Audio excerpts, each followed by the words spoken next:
Aquí en Mega Noticias, a lo largo de esta semana hemos estado analizando las distintas aristas del desabasto de medicamentos. Y bueno, pues ahora es un gusto para mí poder saludar vía Skype, vía telefónica, a la doctora María Begoña Ilavaca Avendaño, que este viernes nos acompaña para hablarnos un poco más sobre la falta de medicamentos, ahora justamente en enfermedades de insuficiencia renal. Muy buenas tardes. Buenas tardes, mucho gusto. Mucho gusto, doctora. Cuéntenos a lo que se está enfrentando pues este sector, especialmente cuando hablamos de personas que ya tuvieron trasplantes. Tengo entendido que requieren ciertos medicamentos para que el cuerpo no rechace pues el trasplante, por ejemplo, de riñón. Cuéntenos, por favor. Ok, bueno, en este momento que estamos viviendo este problema de esta pandemia, y pues aquí en México nosotros como país somos de los primeros en cantidad de enfermos renales, ¿sí?, que se encuentren sin terapia sustitutiva y trasplante, ¿ok? Entonces, esto viene a ser un problema más todavía, tanto para las instituciones de salud como para el gobierno y principalmente para los pacientes. Como usted lo mencionó, los pacientes con insuficiencia renal requieren de tratamientos de muy alto costo, ¿sí? Muy alto costo, que a veces es inalcanzable para aquellos que no tienen alguna seguridad social, ¿sí? Entonces, sí se ha visto en grave situación aquellos pacientes que, como le menciono, no tienen seguridad social, llámesele ISSSTE, Instituto Mexicano del Seguro Social, se ven forzados a buscar de alguna forma donativos o empeñar hasta el alma, se podría decir, para poder adquirir medicamentos o los tratamientos como serían diálisis peritoneal o hemodiálisis para poder continuar viviendo, ¿sí? Entonces, esto sí ha venido a generar un problema grave porque pues sí, todas las instituciones están muy abocadas en estos momentos también a dar el tratamiento y el manejo de los pacientes infectados por COVID. Doctora María Begoña, en estos tratamientos precisamente de los que habla de hemodiálisis, incluso se ha escuchado en algunas partes del país que hay desabasto de bolsas, que hay desabasto incluso de cubrebocas, que no es un asunto nuevo para los pacientes renales. Bueno, sí.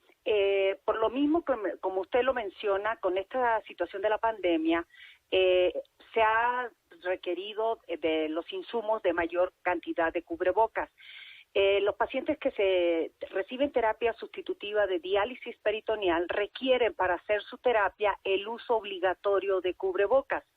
Claro, en el caso de los pacientes que están en diálisis peritoneal pueden usar un cubrebocas de tela hecho por ellos mismos, entonces no sería mayor problema. Pero aquel paciente que está en una unidad de hemodiálisis, ya sea institucional o privada, va a requerir un cubreboca pues de eficacia, de tricapa, ¿sí? Entonces no va a ser tan fácil sustituirlo en esos momentos. Y sí, hemos visto que existe desabasto, aunque veamos en la calle a muchas personas vendiendo los cubrebocas.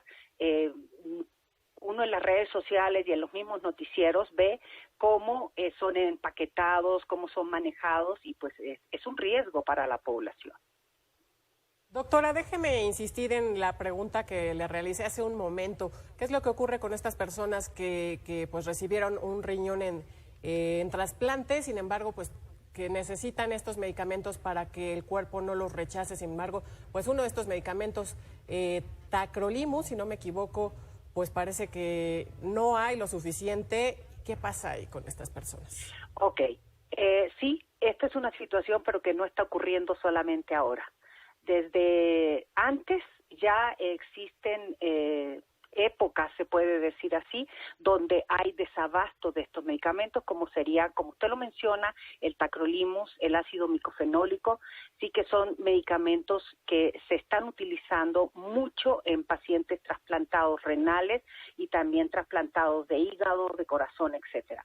Entonces, sí existía un desabasto no muy significativo antes de que empezara la pandemia, y pues esto obviamente se ha agudizado en estos últimos meses.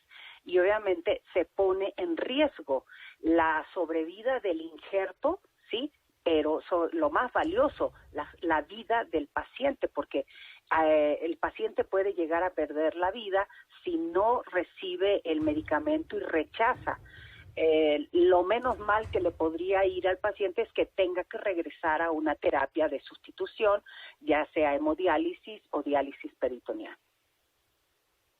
Doctora, y en este debate que se ha iniciado de la comida chatarra, las bebidas carbonatadas que le afectan a los mexicanos y que se ha querido entre esconder y mezclar con la pandemia de COVID-19, ¿qué tan importante es la prevención en este tipo de alimentos, en este tipo de bebidas para tener una sociedad más sana? Yo creo que es importante que todos los mexicanos y en general la población mundial tenga una alimentación mucho más sana, ¿sí? En la cual evitemos en lo posible alimentos chatarra. Pero también creo que es una situación, y no me gusta mucho meterme en esto, pero creo que sí también es una situación un poquito política económica, que no tiene por qué estarse manejando en este momento de la pandemia. Esa es una opinión muy personal, ¿sí? Creo que esto se debió haber arreglado desde hace muchos años. Y también tenemos que entender la problemática de la sociedad, de nuestra cultura, de la economía de nuestros pueblos, en los cuales a veces pues no les alcanza, ¿sí? Es malo decirlo, pero a veces no les alcanza para comprar un kilo de verduras, carne, pollo, pescado, etcétera. No hay dinero para eso.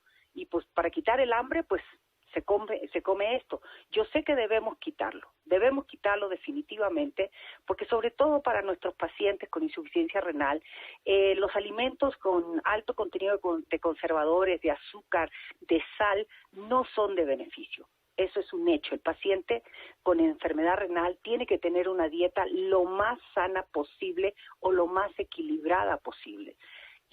Pero también nosotros nos tenemos que poner de acuerdo a las características, individualizar a los pacientes que manejamos de acuerdo a su situación económica, su situación social, familiar, el entorno, para ver cómo podemos adaptarle una alimentación lo más correcta posible. No somos gorditos, ni hipertensos, ni diabéticos de este año para acá, ¿sí? Son años que México ha sido líder en gorditos, en diabéticos e hipertensos, ¿sí? Entonces, no vamos a cambiar la situación en unos cuantos meses. Doctora, en este mismo sentido de lo que le preguntaba a mi compañero Adán, ¿usted considera que la respuesta está en prohibir el consumo de alimentos chatarra? El prohibir creo que es algo muy estricto, muy difícil. No, tú no le puedes prohibir a alguien porque por regla sabemos que cuando te prohíben algo, más lo quieres. Yo creo que hay que empezar a crear una conciencia, ¿sí? A empezar a decir por qué. Cuando nosotros manejamos con nuestra asociación el educar, ¿sí? El darle al individuo, al paciente, al familiar, etcétera, educación, explicarle por qué algo es malo, por qué algo es bueno, ¿sí? Y que él lo interiorice y lo racionalice y pueda en un momento dado decir por su propia voluntad, esto no es bueno. Y hemos tenido bastante éxito educando. Cuando no hay educación van a haber problemas. Entonces, tú no puedes forzar porque sí, yo te doy una orden y la cumples. No, explícale por qué lo estás haciendo. Una persona educada, una persona con conocimiento, con información, es una persona que va a entender y que va a cooperar con lo que las instituciones, el gobierno, lo que los individuos queramos conseguir para el beneficio de la población. Doctora, entre las pláticas que tienen con autoridades, con proveedores, el panorama en los próximos meses, a cerrar el año, de los insumos, de los medicamentos para pacientes renales, ¿cuál es? Mire, sería aventurarme mucho a categorizar o precisarle que no va a haber desabasto, porque como le comentaba, desde antes ha existido este problema, no es de ahorita de la pandemia, ¿sí? Entonces, es muy importante que la industria farmacéutica pues también se siente y hable con las instituciones para llegar a mejores acuerdos, mejores negociaciones para proporcionarnos el abasto adecuado de los medicamentos, ¿sí? Creo que esta es una situación y que más que estar en manos totales de las instituciones, está en ambas, tanto la industria farmacéutica como el gobierno, ¿sí? De que lleguen a un consenso, lleguen a buscar el beneficio de la población enferma que requiere de estos tipos de medicamentos, ¿sí? Que se les cree igual a ellos una conciencia, porque ellos lo fabrican, pero si no tienen dónde venderlo o no se los pueden comprar porque son de muy alto costo, pues tampoco van a ganar. Entonces se trata de que hagamos un ganar y ganar todos, y que el que sea beneficiado sea el paciente, que es lo que nos debe importar ante toda cualquier situación. Doctora, ¿cómo se resuelve esta problemática? Pues al no haber medicamentos en el sector salud, de lo que ya hablábamos, Tracolimus, si no me equivoco así se llama, sí. Y estas otras partes de bolsas y todas estas circunstancias, ¿cómo lo resuelven los pacientes? No sé si haya apoyo por parte de asociaciones o incluso grupos de pacientes que se apoyen entre sí.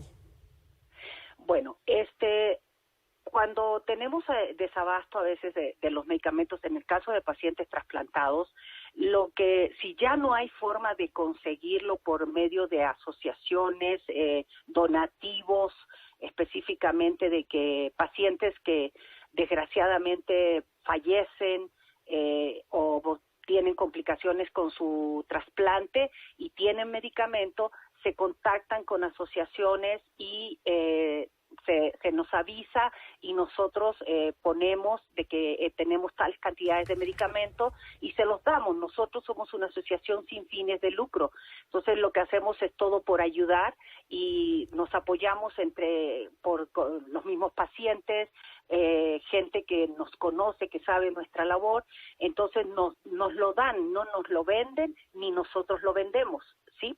Entonces, a veces hacemos esto y les conseguimos terapia para 1 o 2 meses y esperando que se resuelva en la institución donde acude el paciente, pues el problema del abasto.